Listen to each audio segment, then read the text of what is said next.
나의 지성소에 들어가 보좌하며.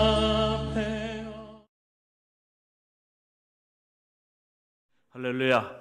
우리 옆에 있는 성도들 바라보면서 축복하며 인사 나눕니다. 이번 성회 때는 우리가 딱 한 가지 주제를 가지고 십자가는 하나님의 능력입니다 인사하는데요, 옆 사람 바라보면서 우리 한번 축복하며 인사합니다. 십자가는 하나님의 능력입니다. 십자가는 하나님의 능력입니다. 할렐루야. 여러분 정말로 그렇게 믿습니까? 우리가요, 신앙생활을 10년을 하고 20년을 하고 30년을 하고, 아니 평생을 신앙생활해도요, 십자가를 통해서 나타난 하나님의 능력을 깨닫지 못하면 우리는 신앙생활을 제대로 할 수가 없어요. 여러분, 많은 이들이 이 부활의 영광에 이루고자 하죠. 그래서 부활의 능력을 체험하고 또 부활의 능력에 대한 말씀, 그리고 부활의 능력을 묵상하는 일에는 구름대처럼 사람들이 모여들어요. 그러나 십자가를 묵상하자 그러면은 부담이 돼요. 십자가라는 단어 자체를 그렇게 기분 좋게 흔쾌히 받아들이지 못하는 것이 오늘 현실이죠. 그런데 여러분 기억하시길 바랍니다. 십자가가 없는 부활의 영광은 결코 없다는 사실을 기억하시길 바랍니다. 헛된 것을 쫓는 거예요. 십자가 영성을 갖지 못하고 우리가 부활의 영광에 이룰 수 있겠는가? 그런 사례도 없고요, 그런 일도 결코 우리 가정에도, 우리 삶에도, 우리 공동체 안에도 일어나지 않는다는 사실을 기억하시길 바랍니다. 그런 의미에서 우리가 십자가를 묵상하는 일 너무너무 중요하고요, 이미 우리가 묵상했던 것처럼 이 십자가의 영성을 우리가 갖게 되면 우리는 어떤 경우에도 흔들리지 않는 능력 있는 그리스도인의 삶을 살게 되어 있습니다. 할렐루야. 왜 신앙생활하다가 무너지나요? 십자가의 영성이 없기 때문에 그래요.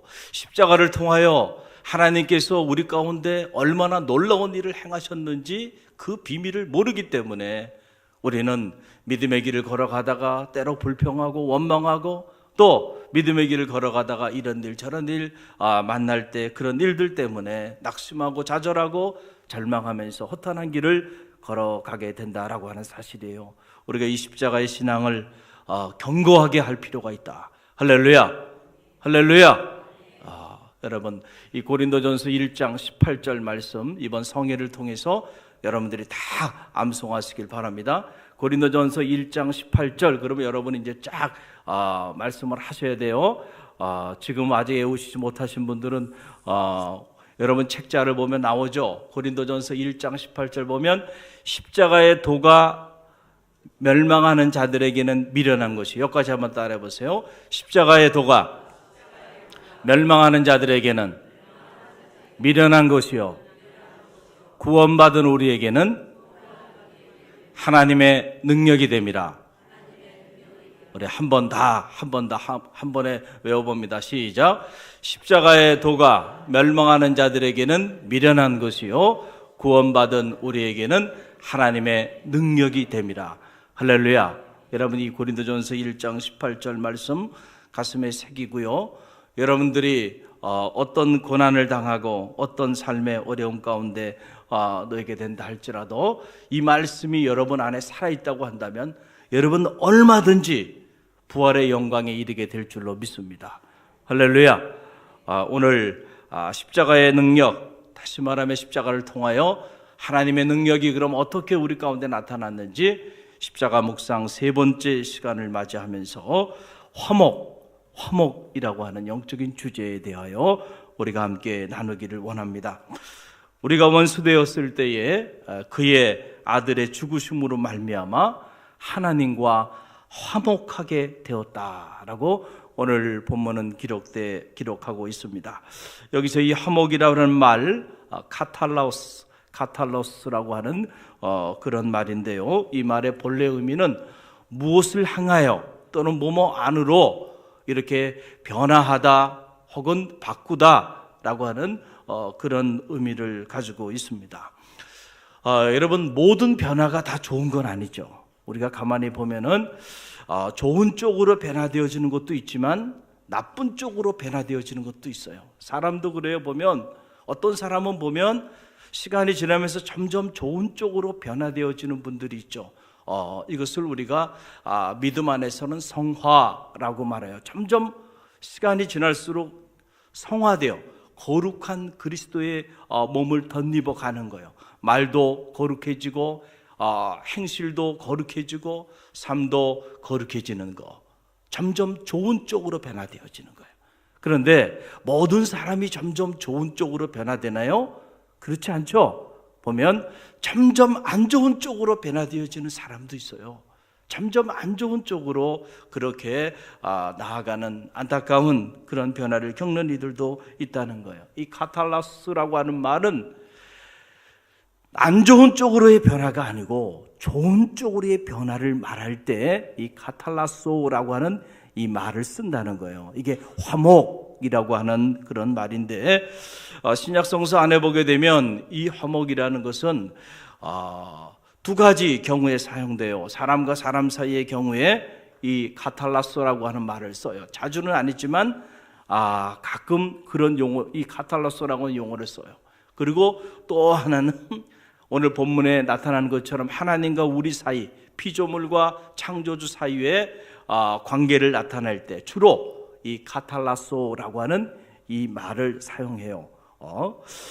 그래서 오늘 이 두 가지 차원에서 짧게 말씀을 좀 나누기를 원하는데, 첫째는 사람과 사람 사이의 관계입니다. 이 고린도전서 7장에 보게 되면 혼인, 결혼에 관한 그런 말씀이 쭉 기록이 되어 있는데, 그때 이 부부간의 관계를 언급할 때 카탈라소라고 하는 말을 인용합니다. 고린도전서 7장 10절로 11절의 말씀이고요. 저와 여러분이 화면에 나오죠. 함께 읽어봅니다. 결혼한 자들에게 내가 명하노니 명하는 자는 내가 아니요 주시라. 여자는 남편에게서 갈라서지 말고 만일 갈라섰으면 그래도 지내든지 다시 그 남편과 화합하든지 하라. 남편도 아내를 버리지 말라. 여기서 나오는 화합이라고 하는 것이 카탈라소라고 하는 말이에요. 그래서 우리가 번역을 때로는 화평, 화목, 화해 이런 용어들로 이렇게 문맥에 따라서 번역을 하는데 용어는 다 똑같은 용어예요. 한번 따라해보세요. 카탈라소라고 하는 말인데, 여러분, 가정은 우리의 행복의 기본단이죠. 가정은 우리의 행복의 기본단이에요. 우리가 행복한 삶을 살기 원한다고 한다면 가정이 행복해야 돼요. 할렐루야. 여러분 보세요. 가정이 불행해지면 그 사람이 어떤 지위에 있든지 간에, 아니면은 그 사람이 얼마나 많은 재화를 가지고 있든지 간에 그런 게 중요한 게 아니고요. 분명한 사실 중에 하나는 가정이 불행하면 그 사람의 인생도 불행한 겁니다. 반드시 불행하게 돼 있어요. 할렐루야. 그리고 그런 불행한 가정이 있는 공동체, 그런 불행한 가정이 있는 사회 전체가 결국은 다 어떻게 돼요? 불행해지게 되는 거예요. 근데 반대로 가정이 행복하잖아요? 그러면 그 사람이 어떤 지위에 있든지 간에 그 사람의 삶도 행복합니다. 할렐루야. 그리고 그런 가정들이, 그런 행복한 가정이 모여있는 공동체, 그런 행복한 가정들이 있는 사회가 어떻게 되는 거예요? 행복한 공동체, 행복한 사회가 된다라고 하는 사실이에요. 그러면은 제가 여러분에게 한번 물어보고 싶어요. 가정의 행복은 어디서부터 오나요? 가정의 행복은 어디서부터 와요? 첫째는 부부간의 관계에서부터 오는 거예요. 할렐루야. 부부간의 관계가 화목하지 못하고 부부간의 관계가 불화하는데, 여러분 그 가정이 너무너무 행복한 가정이 있나요? 그런 가정은요 있을 수도 없고 있지도 않다라고 하는 사실이에요. 그래서 가정이 행복하려면 먼저 부부간의 관계가 화목해야 한다. 그래서 행복한 가정은 들여다보면 부부간의 금슬이 좋아요, 좋지 않아요? 그래요. 부부간의 금슬이 좋아. 부부간의 금슬이 좋아. 그리고 그것을 보고 자란 아이들이요, 여러분 보세요. 그래서 왜 결혼할 때 그 집안을 봅니까? 집안에 다른 걸 보는 게 아니죠. 그 부모님들이 관계가 좋은지 좋지 않은지 그런 걸 보면 어떤 분위기 속에서 아이가 자랐느냐라고 하는 거예요. 여러분, 유산이라고 하는 거는 우리가 물질만 이렇게 그 유산한다고 생각하면 큰 오산입니다. 물질은 그건 정말 아무것도 아닌 거예요. 정말로 중요한 유산은 우리의 인품을 유산하고, 할렐루야, 우리의 신앙을 물려주는 거고요. 가정의 분위기를 물려주는 거고요. 부부의 행복을, 부모의 행복을 물려주는 거예요. 그걸 어릴 때부터 보고 자란 아이들은요, 불행하게 살래도 불행하게 살지 않고요. 부부간에 불화하며 살라 그래도요, 불화하며 살지 않아요. 할렐루야. 그러니까는 여러분, 우리가 행복한 가정을 이루고 살아가는 일이 얼마나 중요한가. 그 행복한 가정을 이루기 위해서는요, 부부간의 관계가 어떻게 해야 된다고요? 화목해야 돼. 화목해야 돼. 할렐루야. 할렐루야. 그래서 가정의 행복은 부부의 화목에서 오지만 가정의 불행은 부부의 불화에서 온다는 거예요. 여러분, 저는 행복에 대한 관심을 늘 가지면서 이렇게 살아가는데, 제가 늘 생각하는 일 중에 하나는 바로 그거예요. 성공한 사람이 행복한 것이 아니고요, 행복한 사람이 성공한 사람이라는 거예요. 할렐루야. 할렐루야. 여러분 꼭 기억하시길 바랍니다. 누가 성공한 사람이에요? 여러분, 행복한 사람이 성공한 사람이에요. 성공한 사람이 행복한 사람이 아니라니까. 오늘 내가 행복하다고 한다면 그렇다면 여러분은 성공한 사람입니다. 그러나 여러분들이 세상적으로 보기에 아무리 지위가 높다 할지라도 오늘 불행하다면 그 사람은 인생을 실패한 사람이에요. 여러분 이 사실을 잘 아시고, 저는 바라기는 우리 갈릴리교회 모든 성도들이 행복한 사람, 그래서 성공한 사람들이 다 되시기를 주님의 이름으로 간절히 축원드립니다. 그래서 우리가 살면서 가장 지혜로운 사람은 어떤 사람이냐면은 가장 가까이 있는 사람들과의 화목한 관계를 잘 이루며 사는 사람이 가장 지혜로운 사람이에요. 반대로 가장 어리석은 사람, 가장 미련한 사람은 어떤 사람이냐면 가장 가까이 있는 사람과 화목한 관계를 이루지 못하며 살아가는 사람이에요. 왜냐하면 그 사람은 가장 불행한 사람이기 때문에 그렇다는 거죠. 할렐루야. 그래서 성도 간의 관계 화목하시길 바랍니다. 가장 여러분들이 주변에 늘 만나는 이웃 간의 관계 화목하시길 바랍니다. 무엇보다 부부 간의 관계, 이 부부 간의 관계가 또 가족 간의 관계가 화목하시기를 주님의 이름으로 간절히 축원드립니다. 목회를 하다 보면 참 보람되고 기쁜 일도 있지만은 때로는 힘들고 어려운 일도 있죠. 제가 이민 목회를 하면서도 이렇게 돌아보면 참 보람이 되고 또 너무너무 내가 목회자가 됐다고 하는 것이 참 너무 기쁘고 감사한 그런 일들도 참 많이 있어요. 왜냐하면 가정이 막 회복이 되어지는 할렐루야, 그런 것들을 영적으로 체험해 보면 야, 하나님이 이렇게 일하시는구나. 또 청소년들이 방황하다가 주님께로 돌아와서 다시 그 어둠의 종로로 타지 않고 새로운 길을 걸어가는 모습들을 볼 때마다 힘들고 어렵지만은 보람이 느껴져요. 그런데 모든 경우에 이렇게 보람을 느낄 만한 이런 일들이 막 일어나면 참 얼마나 좋겠어요. 그런데 보면 참 가슴 아픈 그런 기억들도 있는 게 사실이에요. 지금부터 한 20여 년 전의 일이에요. 제가 팔로스 보데스라고 하는 세계적인 부천이죠.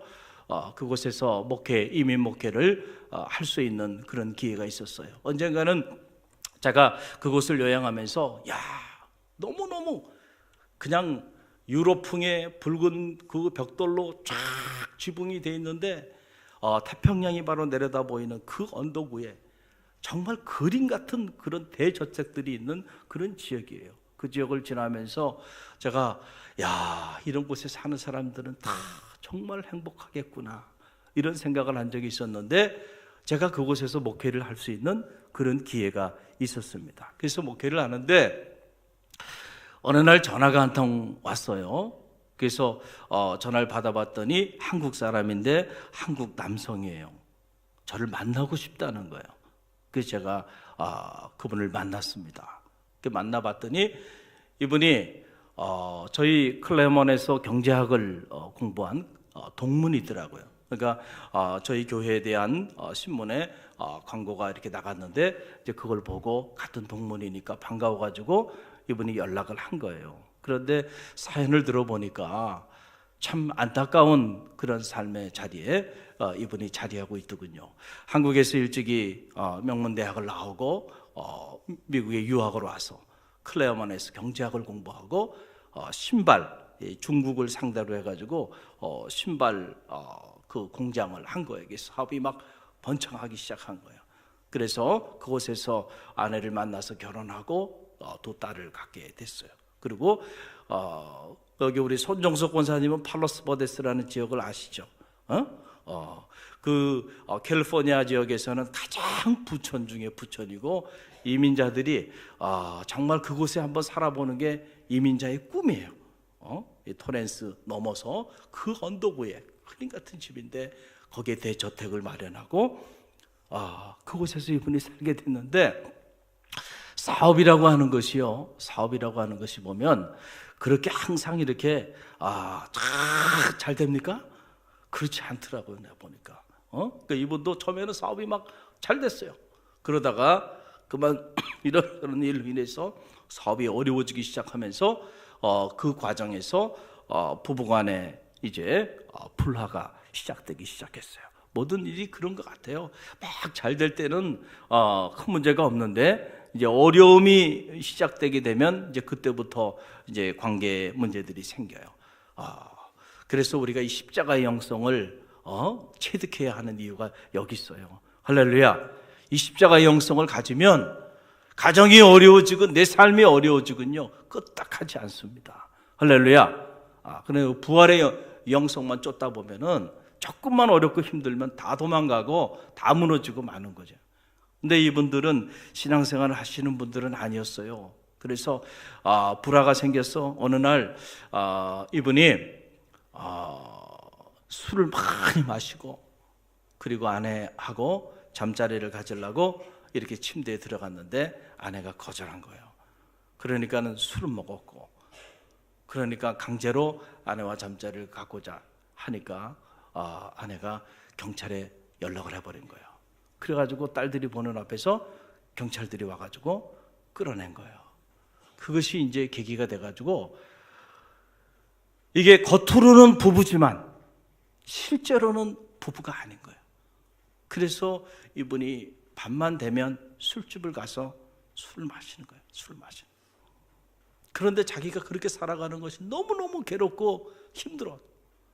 그러던 차에 신문을 보니까 같은 동문 목사님이 이 지역에 목회를 하러 온 거예요. 그래서 연락을 한 거예요.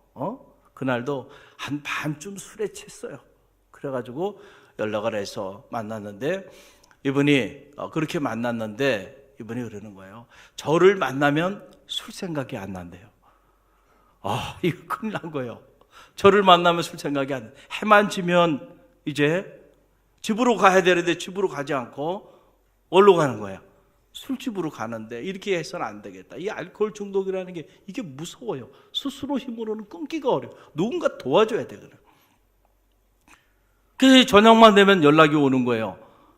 그럼 제가 만나줘야 되잖아요. 안 만나줄 수가 없잖아. 그 같이 만나서 밥도 같이 먹고 테니스도 같이 하고 또 이분은 또 골프도 좋아하니까 한국하고는 좀 다르게 미국은 이게 골프가 이렇게 대중화돼 있어요. 저도 한국 와서는 일체 골프를 하지 않고 골프채를 아예 다 남주고 왔는데 미국에서는 골프를 좀 했습니다. 그런데 그래서 골프도 치러 가고 이걸 해야 돼. 하루가 멀다 하고 이분이 연락 오면 가서 같이 시간을 보내주고 그러다가 안 되겠다. 도저히 이게 저도 목회를 하고 또 당시에 박사과정이 있었기 때문에 공부도 해야 되는데 이 한 분에게 너무 많은 시간과 에너지를 투자하니까 목회에 막 어려움이 오고 저도 체력에 막 한계가 오는 거예요. 그래서 어떻게 이 가정을 회복시켜 줄까 고민하다가 이 아내에게 연락을 했어요. 이 아내가 당시 미국의 명문대학의 이 도서관 관장으로 이렇게 일을 하고 있는 분인데 만나보니까 너무 자존심이 강해. 너무 자존심이 강해. 서로가 조금 이렇게 서로의 좀 부족함을 인정하면 뭔가 이렇게 좀 화합을 시킬 수 있는 여지가 좀 있겠는데, 남편은 남편대로 그렇고 아내는 아내대로 그렇고, 정말 나이가 들어서 지금 와서 생각해 보니까 지금 제 나이예요. 그분이 그 당시가 50대 한 중반쯤 이렇게 됐던 거예요. 지금 와서 생각해 보니까. 그런데 두 부부 간에 좀 이렇게 만나서 얘기를 해보면 서로가 서로에 대한 측은히 여기는 마음이 좀 있어야, 여지가 있어야 뭔가 이렇게 화합을 시킬 텐데, 절대 양보하지 않아요. 그래서 어떻게 부부간에 또 함께 몸을 섞고 한 몸을 이루면서 자녀까지 이렇게 낳고 사는데 어떻게 이렇게 상대방에 대해서 이렇게까지 양보하지 않고 이런 마음을 가지고 이렇게 살아가는가, 그런 생각을 하면서 제 마음에 참 안타까웠고, 제가 목회를 하다가 몸이 좀 안 좋아져서 목회를 내려놓고 클레몬으로 돌아오게 되었는데, 그때 돌아오면서 이분과 연락이 끊어진 거예요. 그 이후에 어떻게 될지 몰라요. 그런데 세월이 지나면서도 계속 그분이 잊혀지지가 않고 그 안타까운 가정에 대한 그 안타까운 마음이 제 안에 아직도 그게 살아있어요. 겉으로 보면 행복할 수 있는 조건을 다 갖추신 분이에요. 그런데 내면 안에 들어가 보니까 가장 불행한 사람, 가장 불행한 가정이 그 가정이에요. 딸 둘이 그런 엄마 아빠의 모습을 보면서 어떻게 자랐을까. 물론 그 애들이 좋은 학교 다니고 있어요. 대학생들인데 그런데 제가 보기에는 그런 부모의 그런 삶의 모습을 보면서 그 아이들이 앞으로 어떤 새로운 남자를 만나서 새로운 아름다운 가정을 꾸려나갈 수 있을까 염려되고 걱정되는 것만. 할렐루야, 할렐루야. 아무리 대저택 팔러스 모데스에, 그리고 아무리 스펙이 좋고 아무리 그럼 뭐 하겠어요. 가장 사랑해야 되는 부부간의 관계가 그렇게 파괴가 돼서, 여러분 그렇게 이름뿐인 부부로 그렇게 살아가고 있다면 가장 불행한 것이 아닌가. 할렐루야. 관계가 회복되어지는 축복이 있기를 간절히 바랍니다. 하나님은 우리 사람과 사람 사이의 관계를 회복시켜 주시기 위하여 당신의 아들을 우리 가운데 보내셨다는 사실을 기억하시길 바랍니다. 할렐루야. 어떻게 사람과 사람 사이의 관계가 회복될까요? 사람과 사람만 있어서는 안 돼요. 왜냐하면 이 죄라고 하는 것이 우리 안에 자리하고 있어서 그 죄를 해결하지 않으면요, 안 돼요. 안 돼. 그래서 하나님과 우리 사이의 관계 회복이 중요하다는 거예요. 할렐루야. 그래서 우리가 복음을 전하는 거 아닙니까? 이 카탈라소라고 하는 말, 신약성서 안에서는 그래서 주로 하나님과 우리 사이에 이 관계를 언급할 때 더 많이 사용하고 있는데, 제가 한 군데만 여러분에게 소개해 드립니다. 골로새서 1장 20절 말씀 우리 함께 읽어봅니다. 그의 십자가의 피로 화평을 이루사 만물 곧 땅에 있는 것들이나 하늘에 있는 것들이 그로 말미암아 자기와 화목하게 되기를 기뻐하심이라. 아멘. 그의 피로, 그의 십자가의 피로 뭐를 이루사? 화평을 이루사. 가탈라소라고 하는 거고요. 또 그로 말미암아 자기와 화목하게 되기를 기뻐하심이라. 누가? 하나님께서 온 만물이 자기와 화목하게 되기를 기뻐하신다. 그러니까 하나님은 우리와 화목하기를 원하시는 분이세요. 할렐루야. 그런데 우리가 화목하게 살지 못하는 것은 하나님 책임이 아니고 우리 책임임을 우리는 알아야 한다는 거예요. 여러분, 우리가 사람과 사람 사이, 특별히 가장 가까이 있는 사람과 사람 사이 원수 맺고 살아가는 삶이 얼마나 불행하고 얼마나 끔찍하고 얼마나 고통스러운 건가 우리는 알고 있잖아요. 그러나 여러분, 그것보다 더 끔찍한 일은 바로 뭐냐면 우리가 하나님과 원수를 맺고 사는 거예요. 할렐루야. 여러분이 만약에 하나님과 원수를 맺고 산다고 한다면 여러분의 삶은 보지 않아도 뻔하다는 거예요. 보지 않아도. 겉으로는 성공하는 것 같고 겉으로는 잘 나가는 것 같지만은 그러나 그 내면은 끔찍하고 그리고 그 끝은 결국은 무너져 내리는 비참한 사망에 이르게 되는 거예요. 왜냐하면 하나님과 원수 맺은 사람이 의로운 삶을 살 수가 없고요. 하나님과 원수 맺고 살아가는 사람이 거룩한 삶을 살 수 없고요. 그렇기 때문에 죄의 싹은 사망이 돼요. 우리는 신문지상을 통해서 그 눈으로 그런 것들을 보고 있잖아요. 할렐루야. 허탄한 신화를 쫓아 자녀들을 내몰아서는 안 되고요. 허탄한 신화를 쫓아서 여러분들이 달려가서도 안 된다라고 하는 거예요. 우리 흔히들 그런 얘기 하잖아요. 힘이 좋은 사람들하고는 어떻게 돼요? 권세가 있고 파워가 있고 이런 사람들하고 원수 맺고 살면 돼요, 안 돼요? 갈릴리 교회는 뭐 그냥 이미 경지에 이르신 분들만 힘이 좋은 분들하고 여러분들이 관계를 잘 가져야지. 잘못 가지면은 그 힘이 나와 우리 가정에 잘못 미쳐지게 되면 어려움을 당하잖아요. 그런데 여러분, 하나님은 창조주가 되시고요, 우리는 그분의 피조물에 불과해. 자, 이런 하나님과 원수를 맺고 살아? 참 그렇다고 한다면 그 인생은 보지 않아도 뻔하다는 거예요. 여러분 보세요. 제가 가만히 이렇게 보니까 그렇더라고요. 사람과 사람 사이의 관계가 이게 파괴되어지는 경우를 보면 두 가지 경우예요. 하나는 쌍방이 잘못을 저질렀을 때, 쌍방이 무슨 말인지 아시겠죠? 쌍방이 실수를 했어요. 쌍방이 문제가 있어요. 물론 그게 50대 50일 경우도 있고 또는 70대 30일 경우도 있고, 중요한 건 둘 다 조금씩 잘못을 했어요. 문제가 있어요. 자, 그런 경우에 이렇게 관계가 원수 맺는 관계로 이렇게 파괴되어지는 경우도 있는데, 모두가 다 그러냐? 그렇지는 않아요.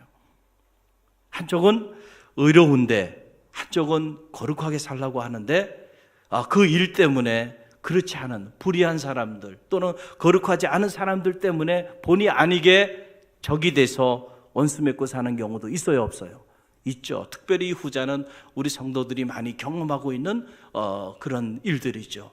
이 세상이 너무 악하다 보니까 우리가 의롭게 살고 거룩하게 살고자 하니까 그 일로 인하여 본의 아니게 어떻게 해요? 관계가 파괴되고 본의 아니게 원수 맺고 살아가는 경우들이 있다라고 하는 사실입니다. 그렇기 때문에 여러분, 무조건 화목하게 사는 것이 그것이 다 좋은 일은 아니에요. 여러분, 착각하면 안 됩니다. 할렐루야. 무조건 화목해요? 그러면 여러분들이 불의를 행하는 자들, 그리고 불경건한 삶을 살아가는 사람들하고도 적당히 손잡고 에이, 좋은 게 좋지. 우리는 그런 말 많이 써요. 참 무서운 얘기예요. 좋은 게 좋은 거지. 싸우지 말고 그냥 적당히 너도 먹고 나도 먹고 그냥 나눠가지면서 그냥 적당히 같이 살자. 그래서 화목을 이루고 화합을 이룹니까? 예를 들어서 여러분들이 조폭하고 마음의 문을 열고 의기투합해가지고 조폭하고 싸우지 말고 어떻게 해요? 사이좋게 마음의 문을 열고 같이 잘 지내는 거야. 그게 화목이에요? 이게 화목이 아니에요. 우리는 잘 알아야 돼요.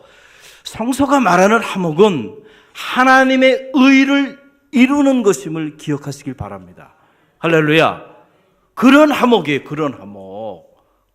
그래서 사람의 경우와는 달리 하나님과 우리 사이에 관계에 문제가 생길 때는 보면 언제나 이거는 쌍방의 문제가 아니고요, 언제나 문제의 책임이 어디에 있어요?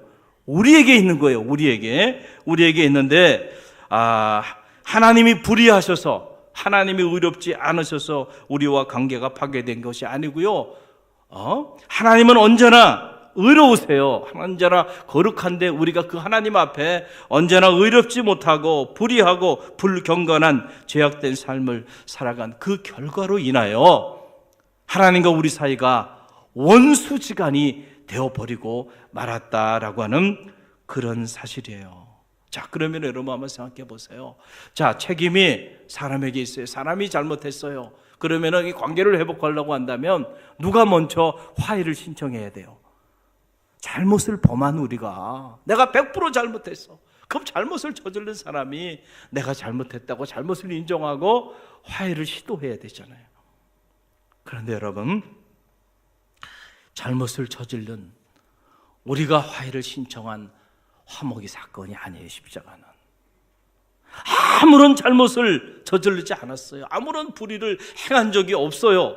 오히려 우리가 불의를 행하고 우리가 죄악된 길을 걸어간 일로 인하여 하나님의 마음은 상처를 입고 손해를 보고 고통 가운데 신음하신 분은 하나님이신데, 그 하나님이 어느 날 결심을 하신 거예요. 우리와 관계를 화목하게 하시기 위하여 그 하나님이 친히 우리를 찾아오셔서 자기의 아들을 내어 주기까지 우리와 당신의 사이의 관계를 화목해 하셨다라고 하는 사실이에요. 할렐루야. 여러분, 이 사실을 꼭 기억하시길 바랍니다. 여러분이 의로워서, 여러분이 남보다 거룩하기 때문에 하나님과 여러분 사이의 관계가 회복이 되고, 그래서 여러분이 하나님의 자녀가 됐다고 생각한다고 한다면, 여러분, 우리는 바리새인이 될 수밖에 없을 거예요. 거짓 경건이에요. 잘못 알고 있는 거예요. 우리는 다 부족해요. 그래서 이 화목의 주체가 우리 자신이 아니고 누구예요? 오늘 성경에 보게 되니까 화목의 주체가 뭐예요? 우리가 원수 되었을 때에 그의 아들의 죽으심으로 말미암아 하나님과 화목하게 되었은즉, 다시 말하면 수동태잖아요. 하나님으로 말미암아 우리가 화목하게 되었다. 다시 말하면 이 화목의 주체가 우리가 아니고 하나님께서 이 화목의 주체가 되어주셨다라고 하는 사실이에요. 그래서 여러분, 사도 요한은 요한 1서 4장 10절에서 이렇게 고백합니다. 우리 함께 읽어봅니다. 사랑은 여기 있으니 우리가 하나님을 사랑한 것이 아니요 하나님이 우리를 사랑하사 우리 죄를 속하기 위하여 화목 제물로 그 아들을 보내셨습니다. 아멘. 할렐루야. 사랑은 여기 있으니 우리가 하나님을 사랑한 것이 아니요 하나님이 우리를 사랑하셨다는 거예요. 먼저. 할렐루야. 그래서 화목제물로 당신의 아들을 내어주셨고, 그 결과로 오늘 우리가 의롭다 칭함을 받은 거예요. 이걸 칭의라고 말해요. 여전히 사실 우리는 죄인이에요. 다 허물이 있는 끔찍한 피조물이에요. 그런데 하나님께서 친히 우리를 사랑하셔서 우리와의 관계를 화목하게 하시기 위하여 우리의 모든 죄를 스스로 짊어지고 십자가의 고난의 길을 걸어가셨어요. 그 결과로 인하여 오늘 하나님과 우리 사이에 화목의 문이 열리게 됐다는 거예요. 할렐루야.